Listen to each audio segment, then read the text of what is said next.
Hello, Radhe Radhe. कैसे हो आप सब लोग? आज मैं आपकी कुंडली के बारे में ही बताने वाली हूँ। आप घर में बैठ के आराम से अपनी कुंडली खोल के घर बैठ के ही जान सकते हो कि आपकी कुंडली में ऐसे कौन से ग्रह और कौन सी ग्रह में ऐसी स्थितियाँ बन रही हैं कि जिन लोगों की, जिन लड़कों की या जिन लड़कियों की शादी ब्याह में देरी हो रही है और बहुत कोशिश करने के बाद भी माता पिता बहुत परेशान है और नहीं शादी हो पा रही है। तो आज मैं कुछ ऐसे उपाय लेके आई हूँ, कुछ ऐसी दशाएं, कुछ ऐसे ग्रह बताने वाली हूँ जो शादी ब्याह के लिए ज़िम्मेदार होते हैं। तो आप अपने घर पे भी अपनी कुंडलियाँ खोल के देख सकते हो। सबसे पहले मैं बताऊँगी ना कि एक ऐप है एस्ट्रोलॉजी का। बहुत ही आसान हो गया है घर पे कुंडली देखना। अगर आपके पास कुंडली नहीं है तो, कुंडली है तो आप अपनी कुंडली से देख लो, और अगर कुंडली नहीं है तो आप उस ऐप को डाउनलोड करिए और उसमें से अपनी डेट ऑफ बर्थ, अपना प्लेस जहाँ से हो आप, अपना समय, सारा कुछ फिल करके, और आप उसमें से अपनी कुंडली निकाल सकते हैं। आपकी पूरा लग्न चक्र, आपका नवमांश, चंद्र कुंडली सारी आ जाएगी। आप जितना भी देखना चाहते हैं तो उसमें से सारी आपकी दशाएं, कि आपकी किस ग्रह की दशा किस वर्ष से किस वर्ष तक चल रही है, ये सारा कुछ आपका आ जाता है। तो आप देखना चाहते हो तो आप देख लो अपने घर में ही बैठ के।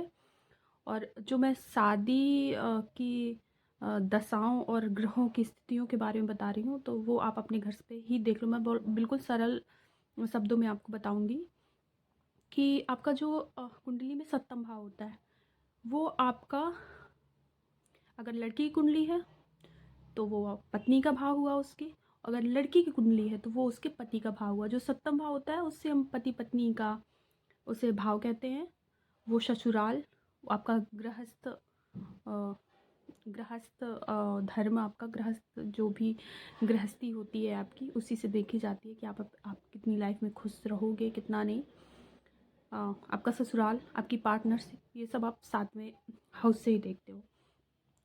तो आप अपनी कुंडली में सबसे पहले देखो कि सप्तम हाउस में आपका कौन सा ग्रह बैठा है और किस स्थिति में बैठा है।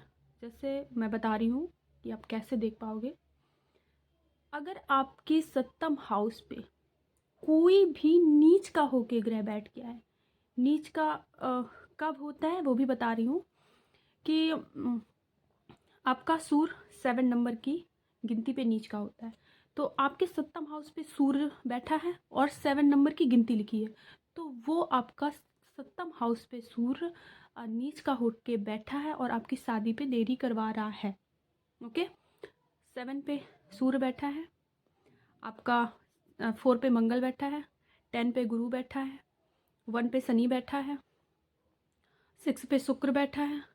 अगर इन गिनतियों पे आपके ग्रह 7th हाउस पर बैठे हैं, 7th प्लस द्वादश भाव, ये द्वादश भाव का भी संबंध बनता है।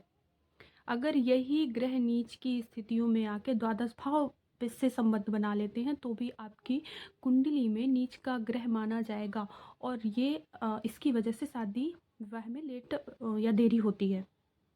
सॉरी, एक ही है हाँ, देरी होती है। तो हम ये कह सकते हैं कि हमें इन ग्रहों के उपाय कर लेने चाहिए। जो भी हमारा नीच का, जैसे हमने माना कि हमारा सूर्य बैठा है 7 नंबर पे गिनती पे आके, तो हम सूर्य से संबंधित कोई सामान, कोई खाने का पदार्थ हम दूसरों को दान कर देंगे। सूर्य और मंगल के लिए हम लाल चीज़ों का दान करते हैं, जैसे गुड़ हो गया, या लाल चीज़ें कोई और, कोई खाने के पदार्थ हो गए, या आप लाल कपड़ा या कुछ भी ऐसा दान कर सकते हो। सुबह आपका सूर्य नीच का है तो आप सुबह जल्दी उठो, और आपको सूर्य उगने के बाद सोना नहीं चाहिए, और ही भी खराब होगा। और अगर आपका शुक्र खराब है, जैसे आपका चंद्र खराब है, तो चंद्र और शुक्र के लिए सफ़ेद चीज़ों का दान करना चाहिए, जैसे अक्षत।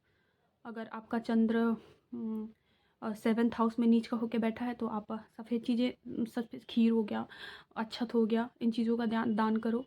आपका गुरु खराब है तो आप पीली चीज़ों का दान करो। आपका शनि खराब है तो आप काली चीज़ों का दान करो।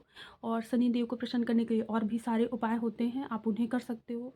कौवों को दाने खिलाओ, और आप भिखारियों को दान दो। सबसे अच्छा तरीका, भिखारियों को दान दो। आप चप्पल दान कर दो। और आप सबको पता ही होगा शनिवार को दीपक जलाना पीपल के नीचे, आमतौर सबके घर में होता है।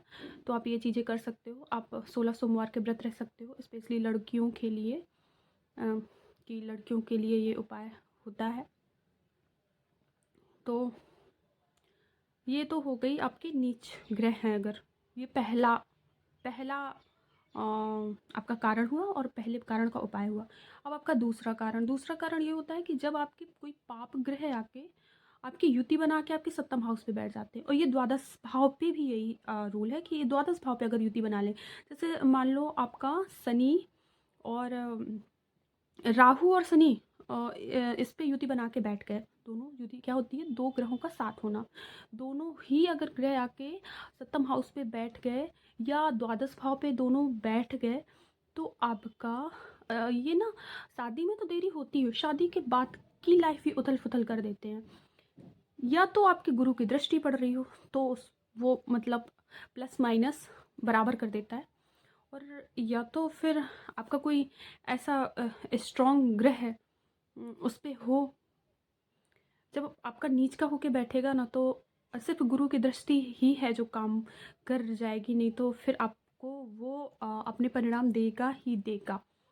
तो मैं ये बोल रही हूँ कि अगर आपकी युति पाप ग्रहों की युति बनी युति होती है, तो जैसे मेरे सप्तम हाउस पे राहु है। राहु एक नीच ग्रह होता है। राहु के साथ किसी दूसरे ग्रह ने युति बना ली, अगर राहु के साथ सूर्य या चंद्र ने युति बना रखी तो ग्रहण योग बनेगा।